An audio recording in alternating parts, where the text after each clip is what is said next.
Como jogar um straight flopado em cash games?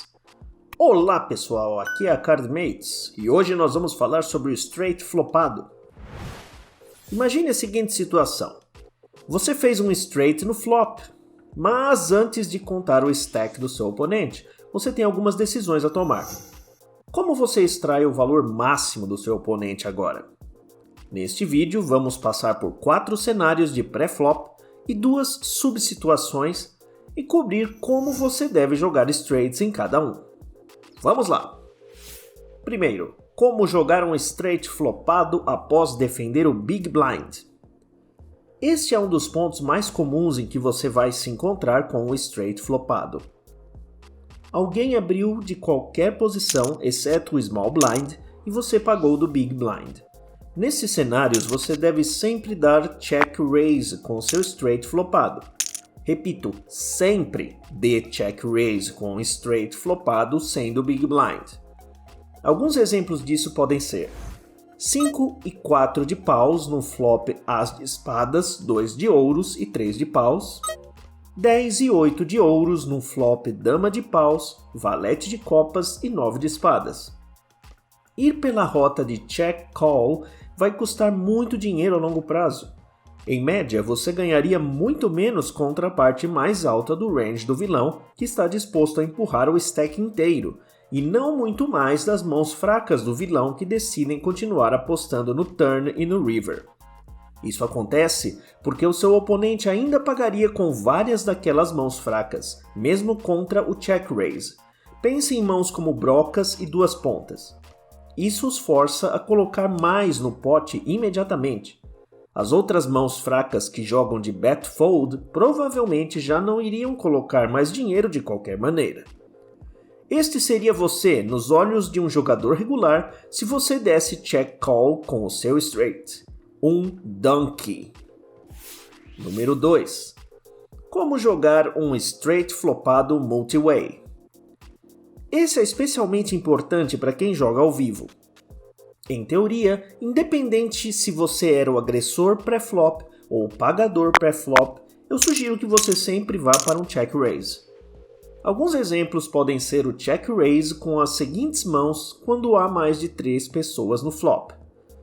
Rei de copas e 10 de paus num flop As de espadas, Dama de copas, Valete de espadas. 10 e 9 de copas num flop Valete de paus, 8 de espadas e 7 de copas. Pelas informações limitadas que temos sobre a estratégia multi-way, parece que é melhor dar check com todo o range. Mesmo que algumas mãos possam se beneficiar das apostas, é extremamente difícil balancear esse range. Então, o solver prefere apenas dar check com tudo e ir a partir daí. Dito isso, apostar é horrível?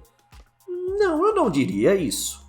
Se seus oponentes são fracos, ou seja, losers, e não prestando muita atenção em como você constrói sua estratégia, então pode ser mais lucrativo começar a apostar um range apenas por valor fora da posição, sendo o agressor pré-flop. Sendo pagador pré-flop, porém, vá de check raise. Número 3.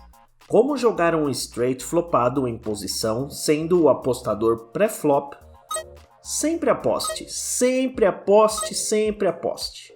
A única hora em que dar check faria algum sentido seria se você está contra um maníaco agressivo extremo, que está apenas esperando para dar overbet no turn e ir all-in no river após você dar check novamente. Talvez ele esteja num tilt absurdo ou algo assim. Nesse caso, e somente nesse caso, você deve dar check novamente com um straight flopado. E potes com 3-bet em posição? Há um desvio nessa abordagem quando se fala em potes com 3-bet. Haverá 2 grupos de boards com abordagens antagônicas. Por um lado, você terá os boards altos e por outro lado, você terá os boards médios para baixos. Nos boards altos, você deve estar sempre apostando com seu straight flopado. Você tem vantagem de range e de nuts, e portanto uma estratégia de apostas de alta frequência é ótima. Exemplos incluem As e Dama de copas num flop rei de paus, valete de ouros, 10 de ouros, valete e 10 de paus no flop as de paus, rei de copas e dama de copas. Nos boards médios para baixos, muitas vezes você deve dar check com seu straight. Esse tipo de flop favorece muito mais o defensor fora de posição devido à sua composição de range estar em torno da parte média do baralho. Você não terá vantagem de range ou de nuts nesses boards, apesar de todos os overpairs que seu oponente não pode ter. Exemplos: 5 e 4 de ouros num flop 8 de paus, 7 de espadas, 6 de copas. 5 e 6 de paus num flop 7 de copas, 4 de ouros e 3 de ouros. Em potes com 3-bet, ainda é fácil colocar seu dinheiro no river, mesmo quando você der check no flop. Assim, você pode se beneficiar tendo essas mãos fortes em seu range de check com alguma frequência. 4. Como jogar um straight flopado fora de posição, sendo o agressor pré-flop. Vamos ter uma conversa um pouco mais detalhada sobre esta situação. Realmente importa a textura do flop. Especificamente há dois grupos, boards altos e boards médios para baixos. Nos boards altos, pense em Broadway duplo ou Broadway triplo, você deve absolutamente apostar todas as vezes. Você tem uma enorme vantagem de range e de nuts, o que significa que você precisa empregar uma estratégia de apostas extremamente agressiva de alta frequência. Estou falando de mãos como As e rei de paus no flop dama de ouros, valete de paus, 10 de copas, rei e valete de espadas no flop dama de paus, 10 de copas, 9 de paus. Nos boards médios para baixos, no entanto, você não tem nenhuma vantagem de range ou de nuts. Por essa razão, você deve empregar uma estratégia de apostas extremamente defensiva, de frequência super baixa. Eu sugeriria uma abordagem de check range. Nesses boards baixos, o plano é ir de check raise assim que seu oponente decidir começar a agredir o pote. Não vá para a linha Donkey Curioso check call. Construa o pote. Exemplos incluem 4 e 3 de copas no flop 7 de copas, 6 de paus, 5 de paus. 10 e 9 de paus no flop 8 de ouros, 7 de copas, 6 de espadas. E potes com 3-bet fora de posição?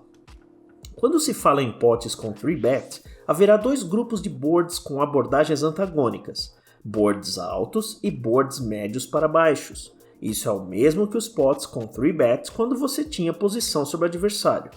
O padrão estratégico seguirá as mesmas regras. Nos boards altos, você deve estar sempre apostando com seu straight flopado. Você tem vantagem de range e de nuts, e portanto uma estratégia de apostas de alta frequência é ótima. Nos boards médios para baixos, você deve dar check com seu straight. Esse tipo de flop favorece muito mais o defensor fora de posição, devido à sua composição de range girar em torno da parte média do baralho. Você não terá vantagem de range e de nuts nesses boards, apesar de todos os overpairs que seu oponente não pode ter. Aí está! Agora você sabe jogar straights flopados de forma simplificada. Pessoal, se gostaram desse vídeo, nos deem uma curtida e se inscrevam no nosso canal. Eu vejo vocês no próximo vídeo.